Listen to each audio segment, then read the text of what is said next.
Go. Is your audio working okay? Hi, I hope so. Hi, everybody. We can hear you just fine. Great. Okay, so we are now streaming, so if you get your headphones and just check. Oh, you gotta wait for the stream to. Yeah, We we got get to catch up. our 1 minute delay that. Jessica?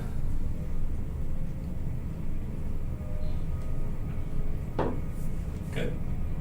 So we have audio coming from both directions. Verified. You're sure? Verified. Rossana? Let me see. She made it back in. We got Nick. Hi, Nick. Peace.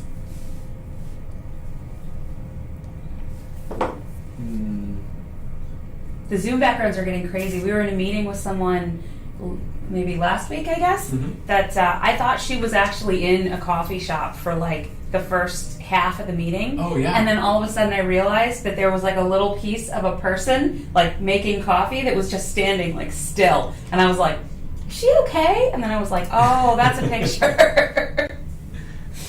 Where are we at here? So I need the chat windows.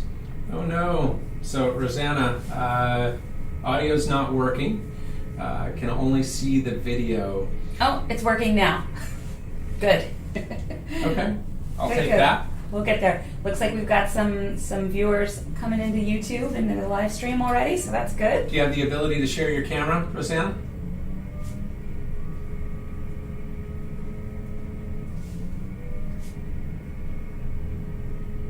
It's one step at a time. We'll get there. Good to see you, Dale. How are you? Always good to see Dale. So, Dale, with all the smoke here in Seattle, I've been trying to find N95 masks. Are those still in high demand? They are still being regulated. We've sourced finally one of our regular vendors now will allow us to have a few boxes per week. So they're becoming more available. They're still hard to get a hold of. I know this is my first day back at work. I've been at home since last Friday because the smoke, I was just not doing well with it. So I was like, maybe I could go to work if I could get an N95 mask. And Jason was like, good luck. I should qualify that, Jason. We might have been able to get them 2 months ago, but they would have cost 5 to 8 times more than they're worth. Right.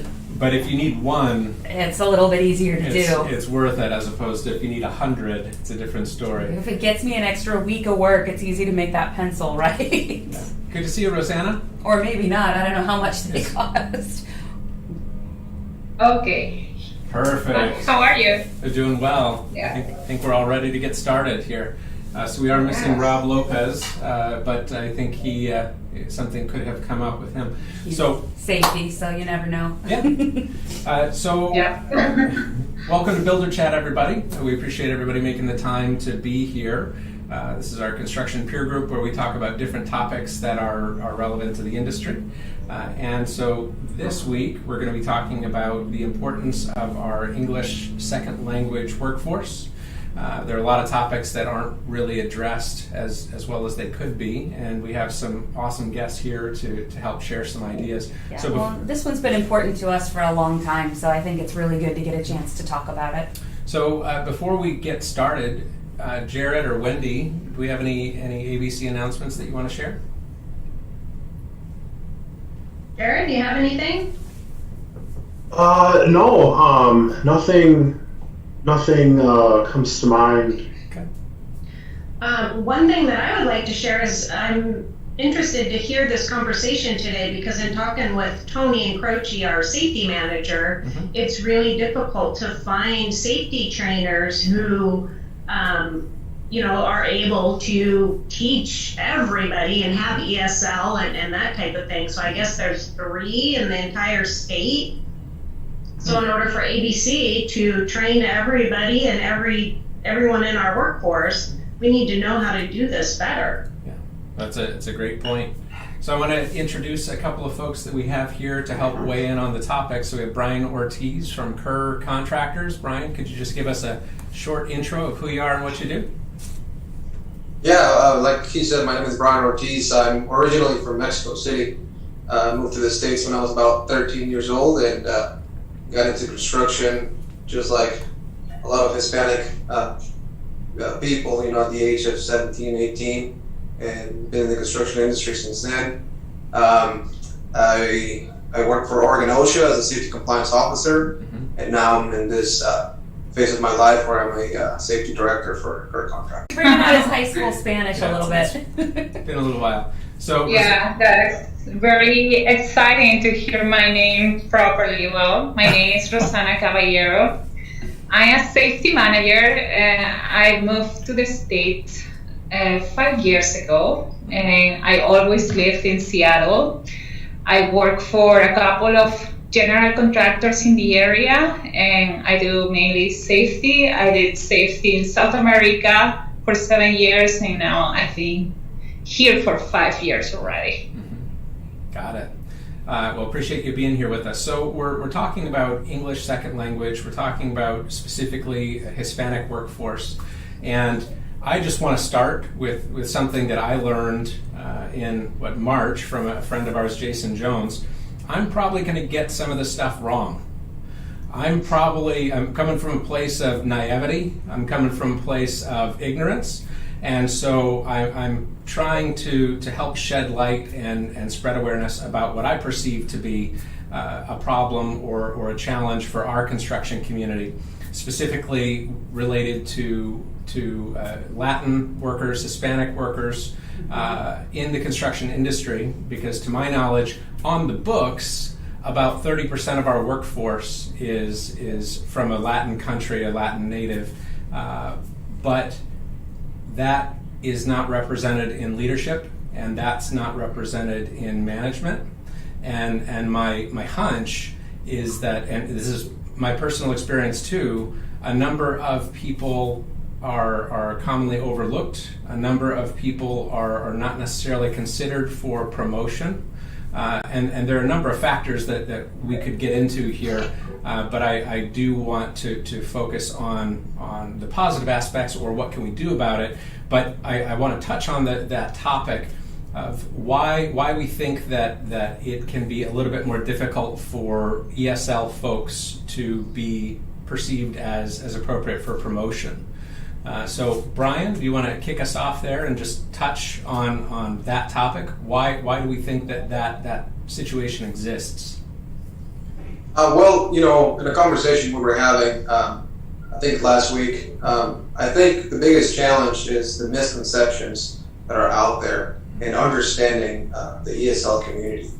There's, I always say there's a misconception that ESL employees they're lazy because they haven't learned the language, right? So, you ask an employee, how long have you been here? Well, I've been here 17 years. Well, how come you don't speak the language? That translates in someone's mind as, this employee is lazy, doesn't have a good work ethic, right? But that is a misconception. Understanding the background and the challenges families that moved here face. For example, I think I told you, when I moved here, it was two siblings and I with my mom home, right?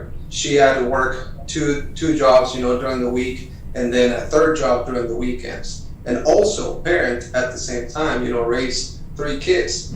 She did not have the time, literally did not have the time to take a course, go to a community college to try to learn the language. So that's a big misconception, that if you don't speak the language, you've been here long enough, you must be lazy or you don't want to learn. So that is not true. Another thing is, if you speak broken English, people think you cannot be smarter than me. Yeah. That's a big problem. They assume that because you don't speak the language to perfection, hey, there's nothing I can learn from you. And there's so they see people with an accent or broken English, and they assume, people will assume, there's nothing I can learn from you, so therefore you cannot be promoted, you cannot be my boss. Well, and my counter to that is I'll say, I guarantee you speak English way better than I speak Spanish. So that's where we're starting from. Well, and I think there's a really interesting thing that happens here too, because recently we were teaching a blueprint reading class to people who were English second language and were really struggling with the language. Yeah, every person in the class was English second And language. so there was one person in the class who had asked a couple questions, and he was just very hesitant. His whole personality was kind of reticent and hesitant as he tried to struggle through this. And then it became clear that he understood the concept and someone else didn't. And Jason said, "Can you just take a second and explain this to him in Spanish? I think that would help." And he shifted to explaining it in Spanish, and his whole personality changed. It's not just the struggle with the language, but all of a sudden you heard this confident person explaining something confidently, because as soon as he was able to speak in his own comfortable language, he became more comfortable. So I think that is a big challenge too. It's not just that you hear the broken language, but that when that person is talking to you in that way, their personality is different because there is kind of a self-consciousness about it. It's hard to navigate. So Virginia, I want to weigh in, get your weigh in on this topic, but specifically we had a conversation last week and we were talking about the kind of the nature of this problem and where it came from, and the importance of having someone to believe in you. So can you share a little bit about that? Absolutely. So what we were talking about is like how that kill your confidence. Sometimes, especially what Bryan was saying, we don't have that role model that we can follow, that we can believe that we can do it. We have the power within ourselves to do what we wanted to do. So when we get to the work and we don't have that support, we don't have a mentor, we don't have someone that's able to coach us, so we don't trust what we can do. They don't ask, what can you do? What would you like to do? And that also kills some of the confidence to let those employees who are really hard workers to move into the lab. Well, and something that you had shared was that there is a higher percentage of people in English second language cultures or Hispanic cultures that grew up with one parent that maybe didn't have a father who showed them how to go about life or showed them how to do these things. And that was something that didn't even occur to me as being a higher preponderance, being more frequent, more common in the Latin communities. Yeah, well, Bryan just said that got to this country, he and his siblings were only with his mom, and she had to work 2 to 3 jobs to put food on the table. Yeah. So sometimes he doesn't have that figure to show you and path that way. Yeah. So we just have it here, and it's not just Bryan. It's something that is very well known in our community.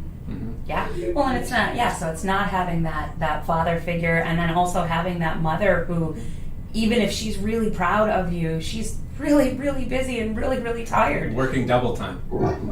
Yeah. So Rossana, can you weigh into this topic about why you think this problem exists? And I know you experience it firsthand in your work experience.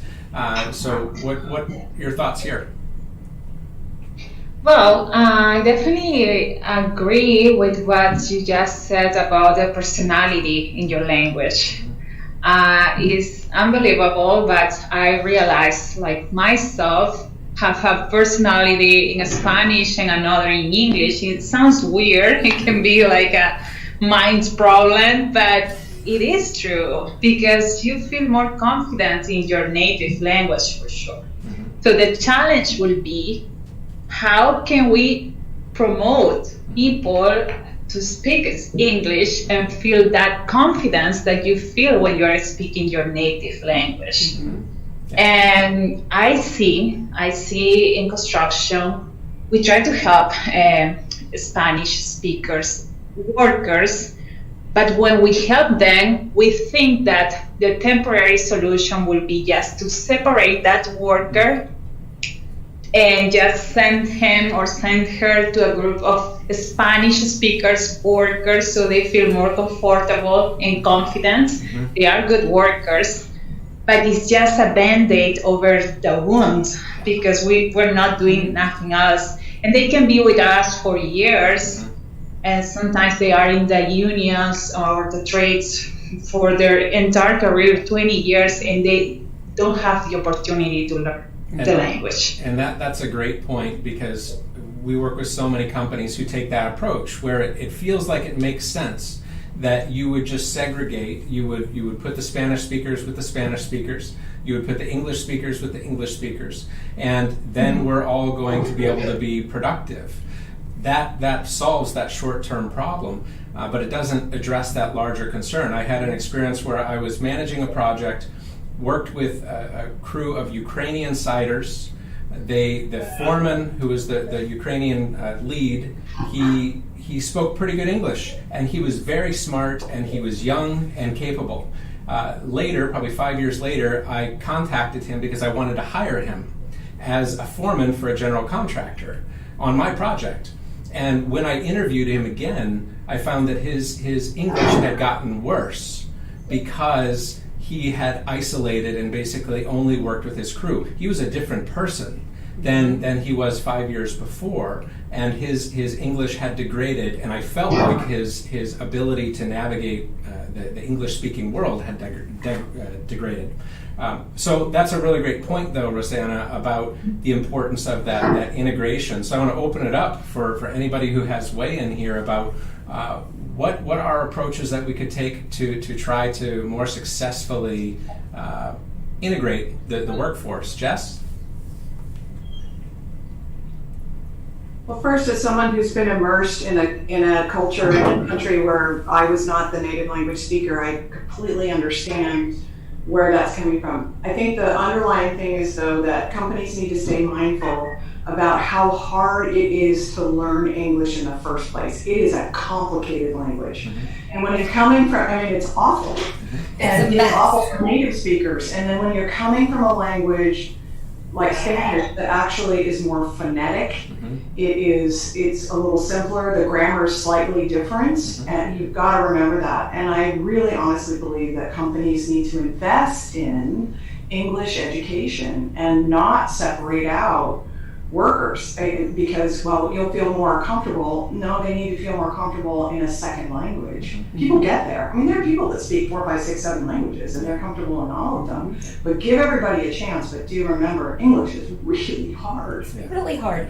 Well, and I think training English is important, but something I would like to see more of is also Spanish. For when we have a lot of Spanish speakers, teaching Spanish to some of the project managers, even if they don't ever become fluent or comfortable, because I think, number one, it lets them kind of reach across and say, let me try to speak to you in the language that's comfortable to you, even a little bit, but also for them to have to take Spanish classes, it will help them understand kind of how difficult this is. Yeah, the most valuable phrase you can learn as a non-Spanish speaker is como se dice.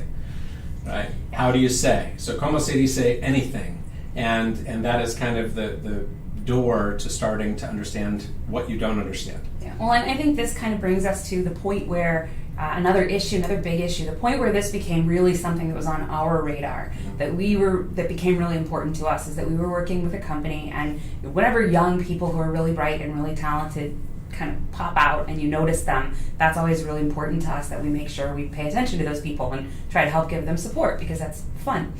And this guy was he was bilingual. He was basically the heart of half of this company, where they had all of these Spanish-speaking crews, and without this guy, then their project management teams could not communicate with the crews. And he spent all of his time kind of running from job to job, putting out fires, and being this communicator, this super important role.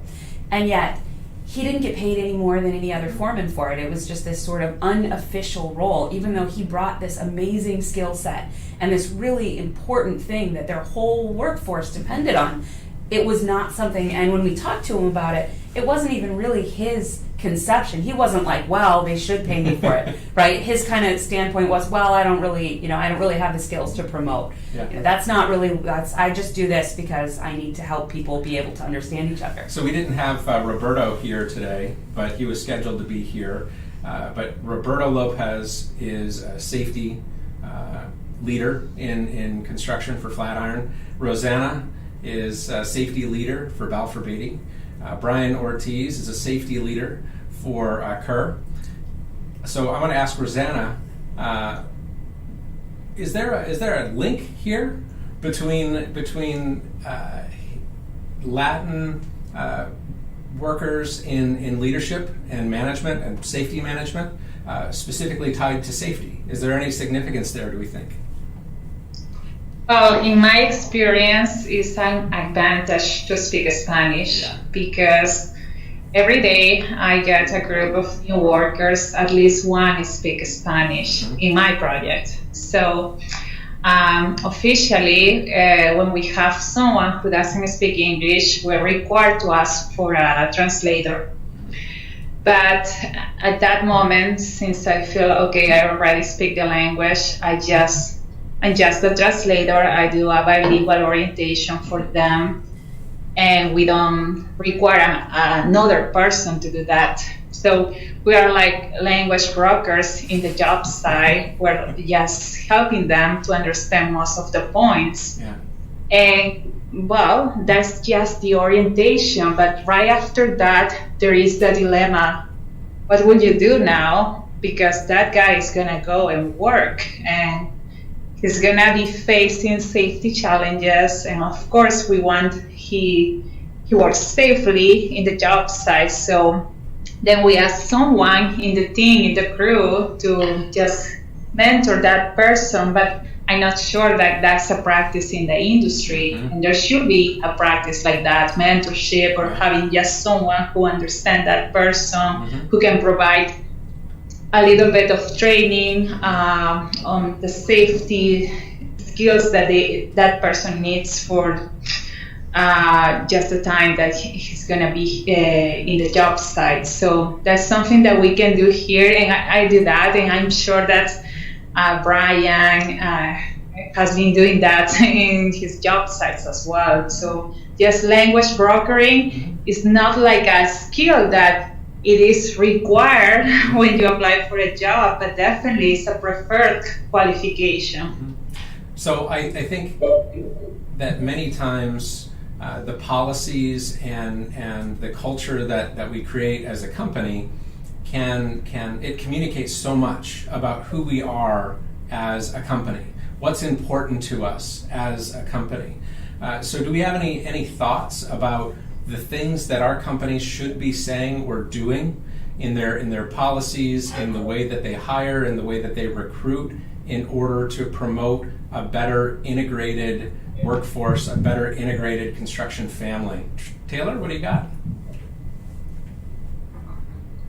Yeah, well, approaching it from leverage, we do have bilingual polyglots on our team, but interacting with them or someone who doesn't have much English, English vocabulary,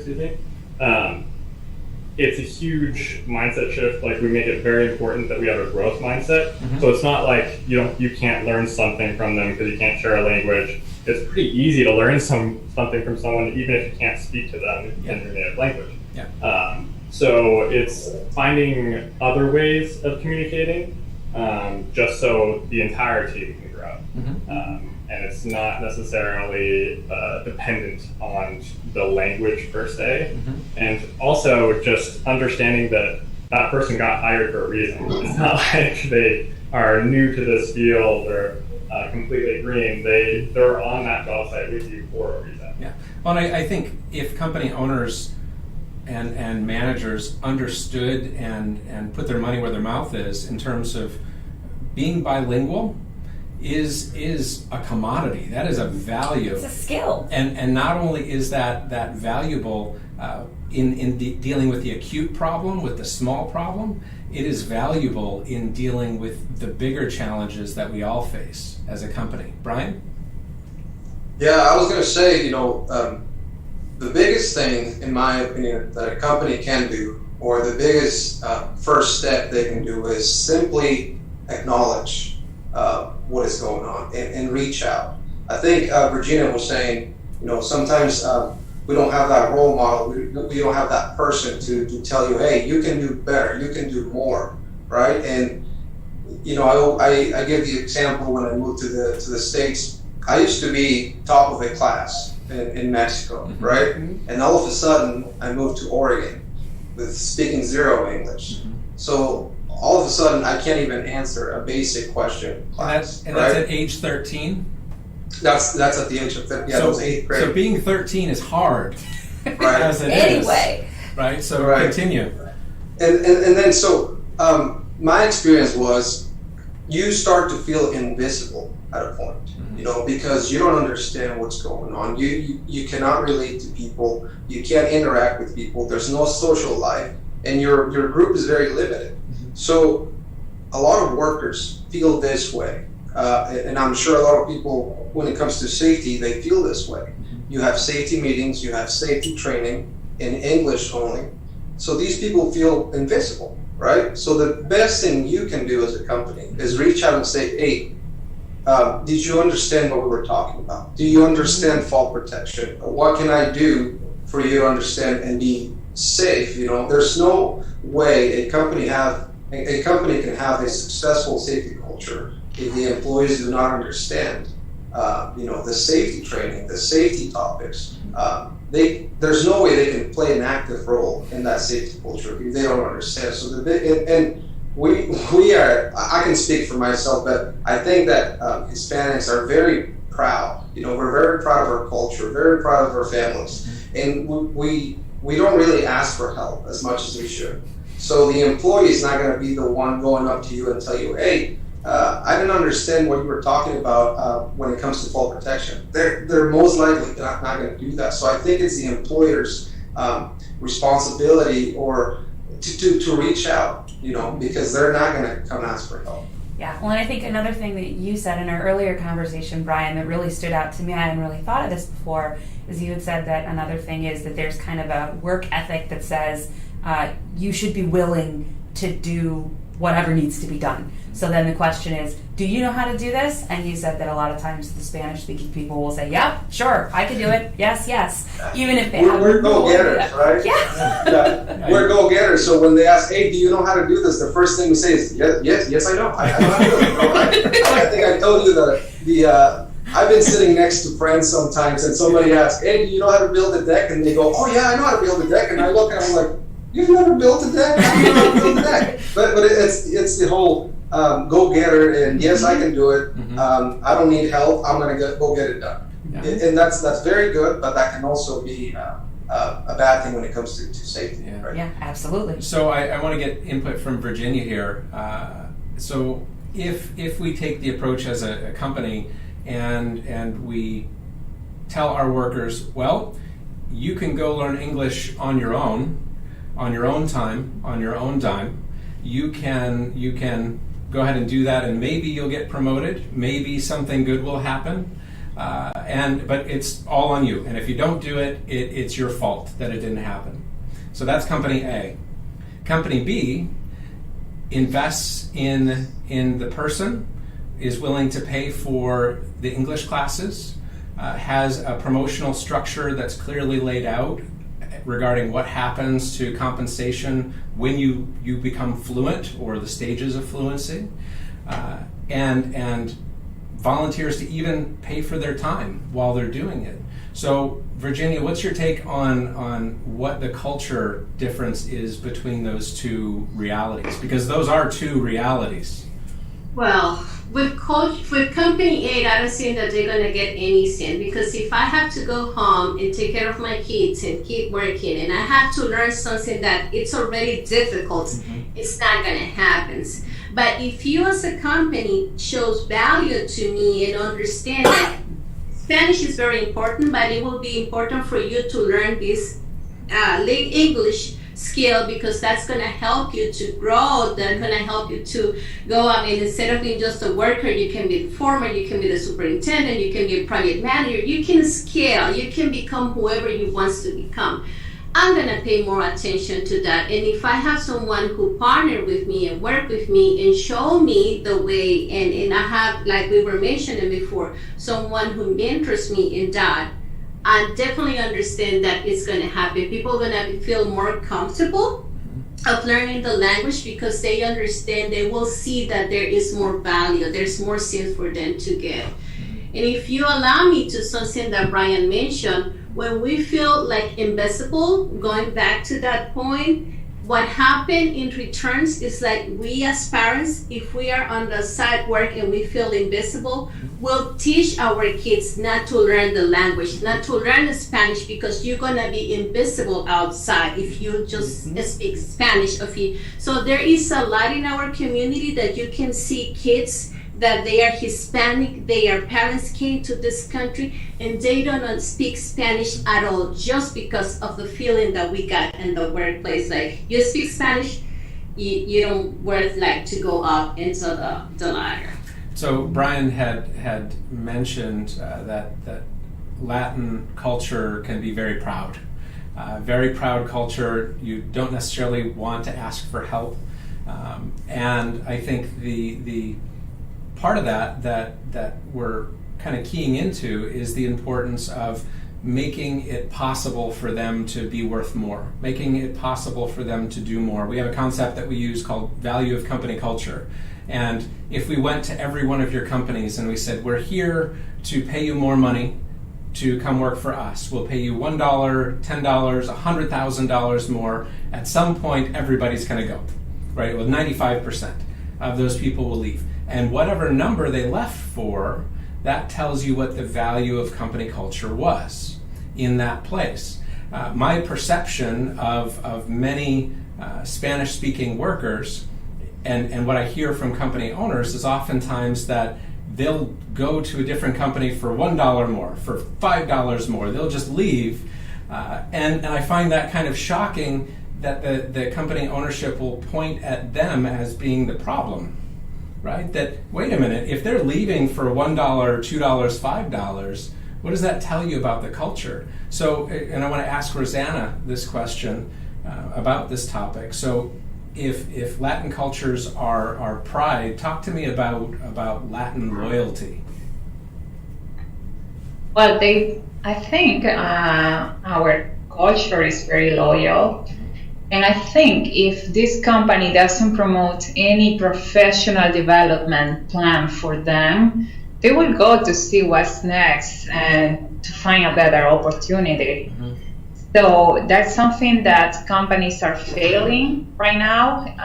If they are not offering professional development, it can be as simple as ESL classes for them. I agree that we are proud. We don't ask for help. It happens just in the orientations. I can tell that because sometimes they can sit for an hour in the room and they won't tell me that they haven't understand anything about the orientation.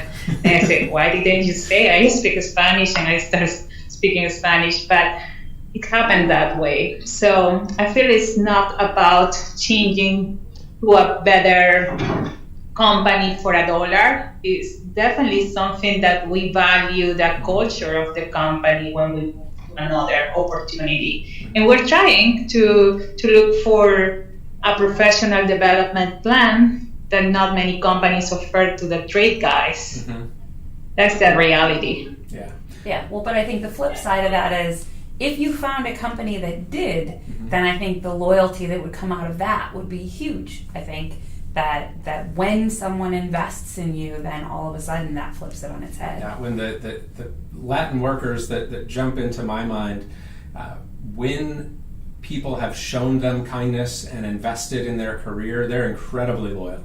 They will not leave for anything, and in many cases, they won't leave when it's in their own best interest to leave. It's true. But they can stay for years there if they feel like they are being rewarded, they are being appreciated. Mm-hmm. They can stay there for years. Mm-hmm. So what thoughts do we have, and anybody can weigh in here, on what are some smart things that we can do to improve and promote the culture for our Latin speakers and multicultural speakers, multicultural workers? Yeah, multilingual. Yeah.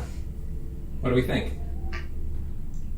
I believe a cost-effective solution would be to provide those ESL lessons for them. Mm-hmm. I don't know, just find a middle point maybe in the beginning, maybe on their time, but paid by the company, or there might be some rewards after you complete, I don't know, a number of hours. You can get something. We should start talking about those opportunities in the job site. But the actual cost of English classes is so small. It's almost it's a blip on any construction project. It would be not even noticed in the accounting. The cost for ESL classes are that low as related to construction budgets. But I think we had talked about hiring and onboarding. So what does a good onboarding process look like for our ESL workers? I would say something that they can understand. If they cannot understand it, you're wasting your time. So that's where the employer needs to get creative. What can I do? And sometimes I don't blame the employers that much, because there aren't that many resources out there either. So if an employer is committed and wants to bring in a trainer who speaks Spanish, then you go and look on LinkedIn. They're not out there. So there's definitely a level of creativity that needs to come from the employer. But I like what Rossana was saying about incentives. Incentivizing people, because you also don't want to force it on someone, right? You don't want to make it a requirement. But if you make incentives and say, my brother-in-law works for a department where they bought Rosetta Stone for everybody, and they made it available. They didn't say you have to learn it, here it is. They just said, hey, we have 3 of these memberships available. Who wants to, anyone can check it out at any time, right? And so maybe that's a start. I learned with Rosetta Stone. I did it in high school, and then I used to do it at home, and that's how most of my English came from. Aside from conversation. So I'm not sponsored by Rosetta Stone. Just to let you know. We see it pop up. Right. Yeah, but it's a good start. It's very economic, and like Rossana said, offer some incentives. Yeah. But I'm an Indiana boy.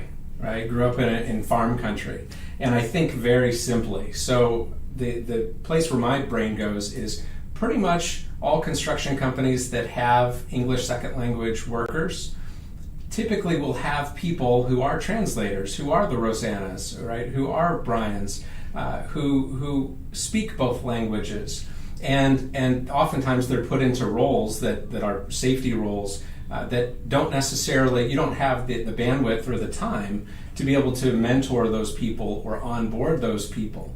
But I think the importance of onboarding someone who doesn't really speak any English into a company where English is really important, I think that we do have resources inside of our own houses that we should maybe be repurposing to be able to improve the overall ability to communicate between all of our workers. So that translator may not be someone who's qualified to be a proper English teacher, right. But at the same time, if we allocated time for them to spend working with those people, they would get a lot closer than they will get on their own. The single best way you can learn any language is total immersion, right? Where you just get dropped into a forest and you don't speak the language, right?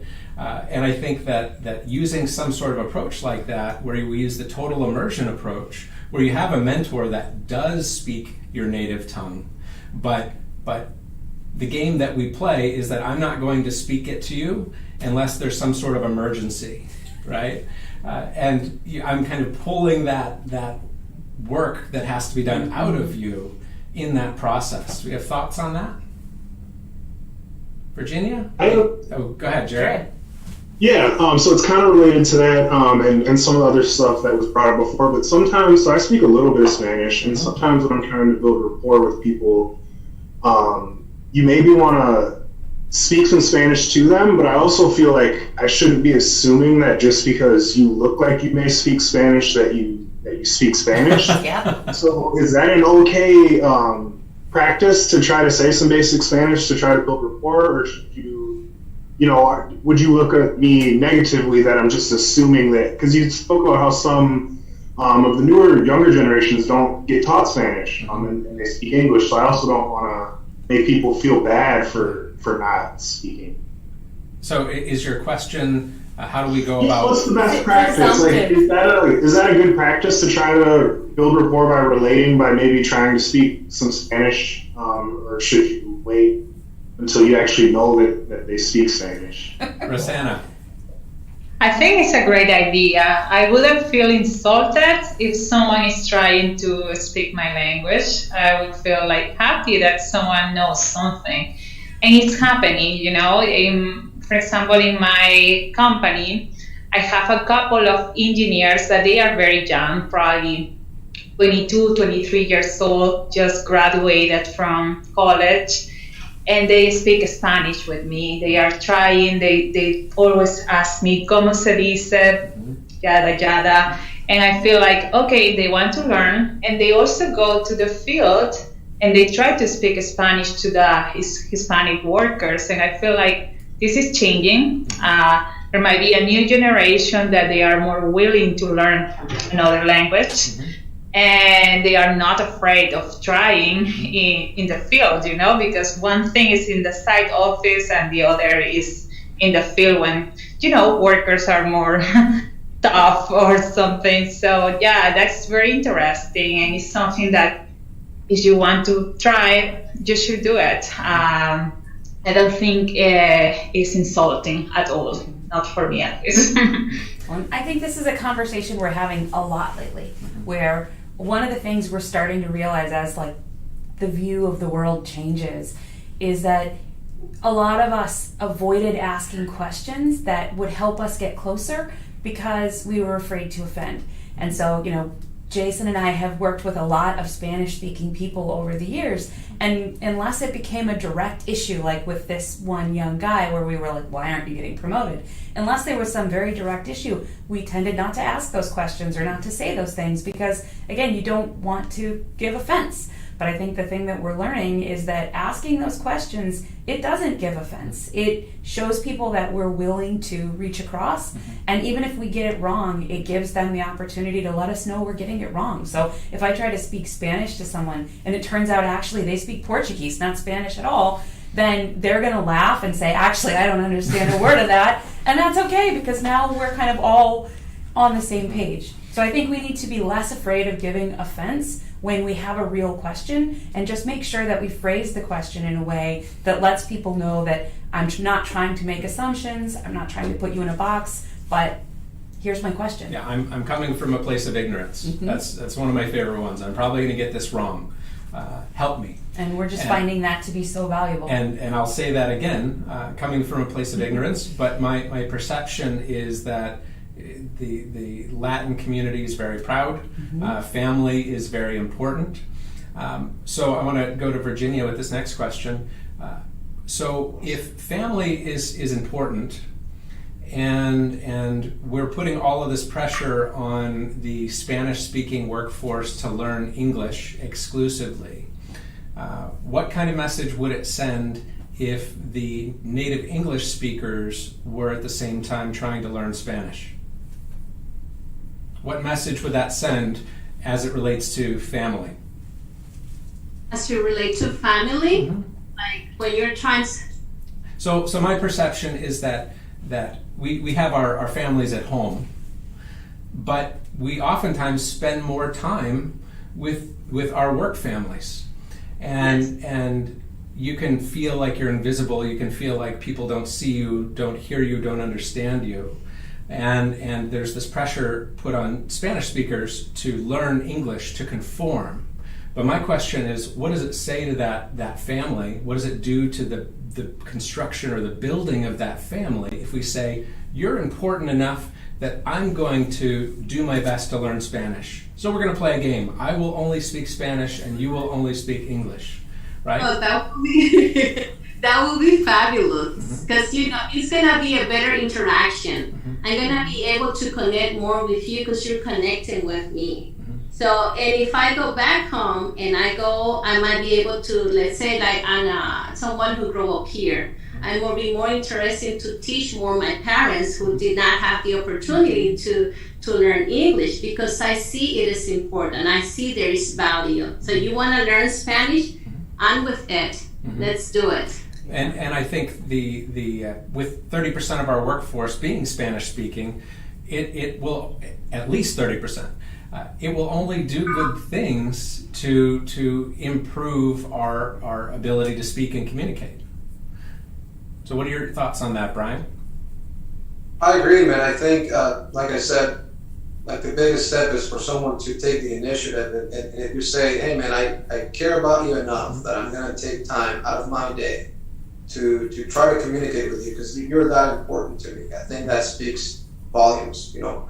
And going back to the loyalty part, just by someone doing that, that's going to create that bond between the worker and the company, or the worker and the boss, you know, where I'm going to have your back. And that can translate into productivity too. That can translate, you know, this guy's got my back. He looks out for me. He cares about me.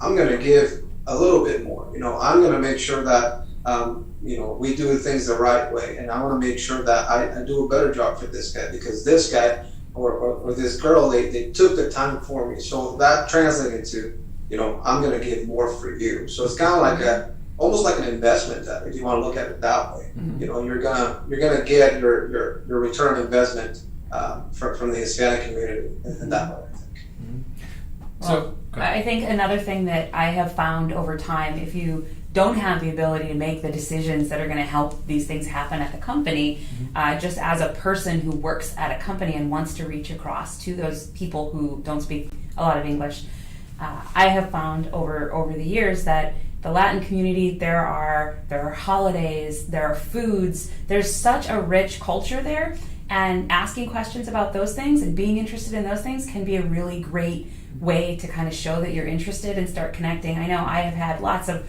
really interesting conversations with people who initially didn't make eye contact with me, didn't want to talk, but then, you know, they have tamales, and I say, I want to know more about tamales. I love tamales. And you can have a whole conversation then that shows I'm interested in your culture. It doesn't even just have to be I'm interested in speaking Spanish, but tell me more about what I'm seeing happen here that's going on. So we've been spending a lot of time talking about psychological safety. And so Bryan and Rossana, you spend so much time in practicing safety and keeping people physically safe, protecting their bodies so they go home with all of their fingers and toes. When you compare the number of people that we lose to physical injury, to physical fatality, compared to mental fatality in the form of suicide, it's bonkers. It's tenfold. It is night and day different. We're much, much, much more likely to lose people to suicide in the construction industry, number 2 in the U.S.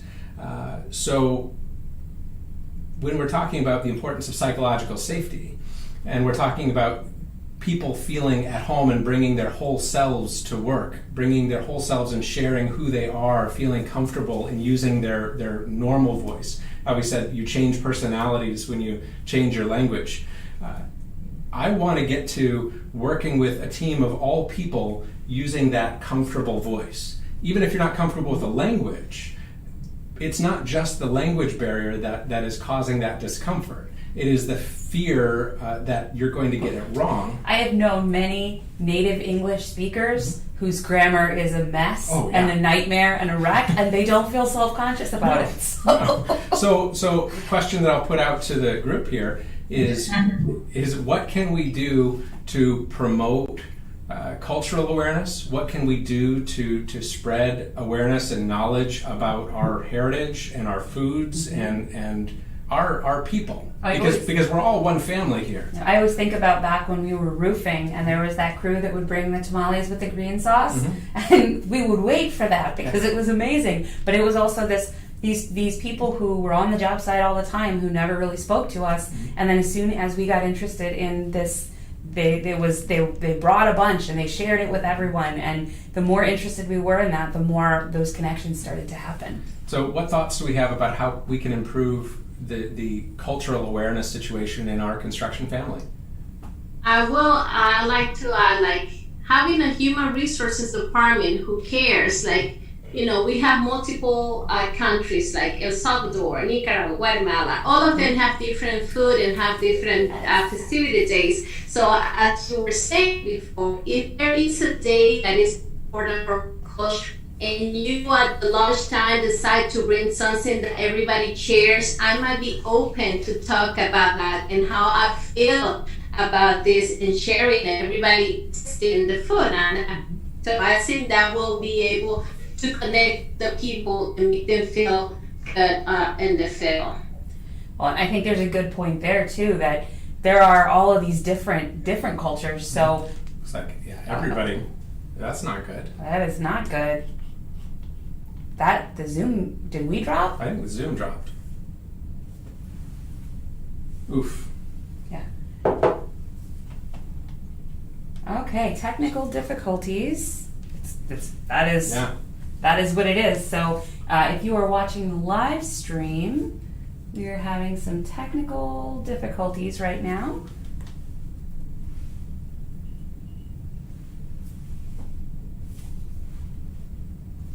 Well, what would you like me to do? Looks like Zoom dropped off. I'm worried that, here we go. Especially when you invite families, right? You're more willing to care about someone when you realize that they're just like you. You know, they have kids, they have significant others they care about, and the biggest lie they can tell you when it comes to food is they're not spicy. So don't believe when they say they're not spicy. People hate spicy. I know. Spicy. Beware when they say, don't worry about it, it's not spicy. There's a different level of spiciness. So, And when it's not spicy for some culture, it means like it is spicy. yeah. So is our network cutting out here for everybody? Yeah, we can hear you now, Jason, but your video is a little shaky. Okay, perfect. Thank you. Got it. Seems to be a little better now. Okay. I feel like we had an internet drop that happened. Sorry about that, guys. Yeah. Thanks for carrying on without us. So Bryan, thanks for fielding that. Do we have any closing remarks in terms of what we should be thinking about, what we should take with us and share with folks outside? Rossana?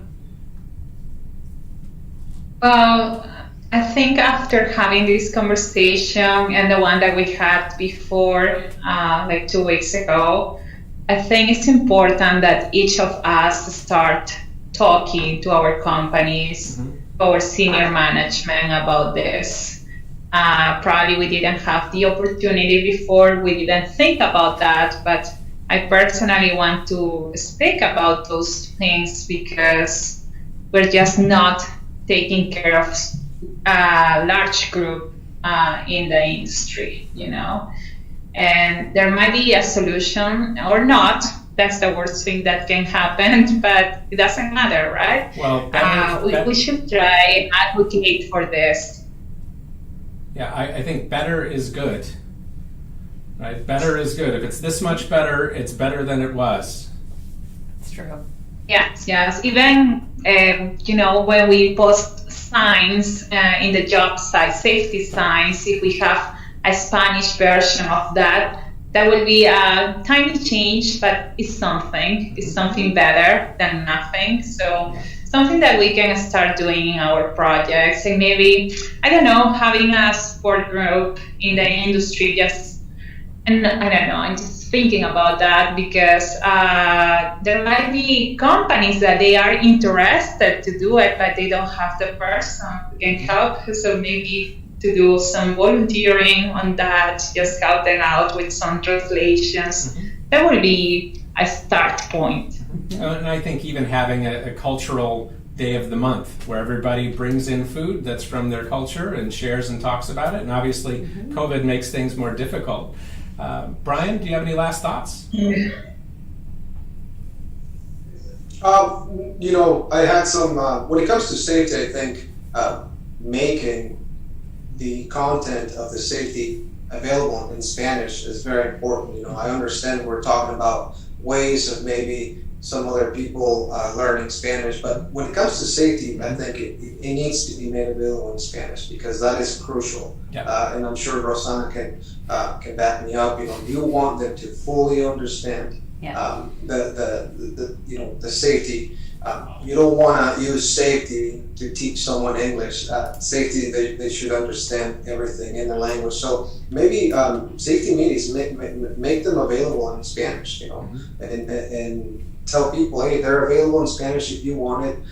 Here it is. Maybe if you have a crew that is Spanish speaking, allow them to do their safety meetings in Spanish for everybody else, and become engaged in that aspect. So I have a lot of resources in Spanish that I'm willing to share with whoever that needs them. And All right, appreciate that. Yeah, well, I think it's a good point. We keep talking about it can be hard to look outside of your company and find those resources, but I think we need to make sure we focus on looking inside of our company, because we might have a safety trainer and we might not have a Spanish safety trainer, but we probably do have people in the company who can speak Spanish and can speak English enough that they could help translate those safety meetings. So I think, keeping an eye on the resources that we have inside of our company, and then making sure that those people feel valued and that they understand that we. So last thoughts from Virginia. I know you need to get out of here. Yeah.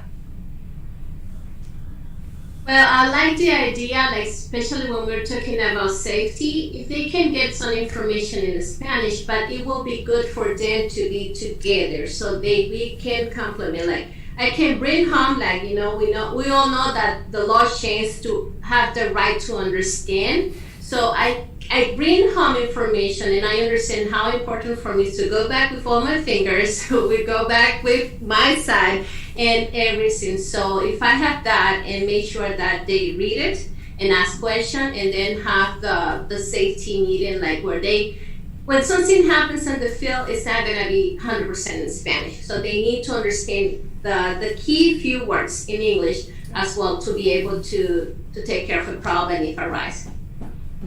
Dale, did you have any last minute thoughts? This is a great conversation, and it's playing right down an alley that I've been trying to pave for quite a few years here at Skis. I've taken a few nuggets away.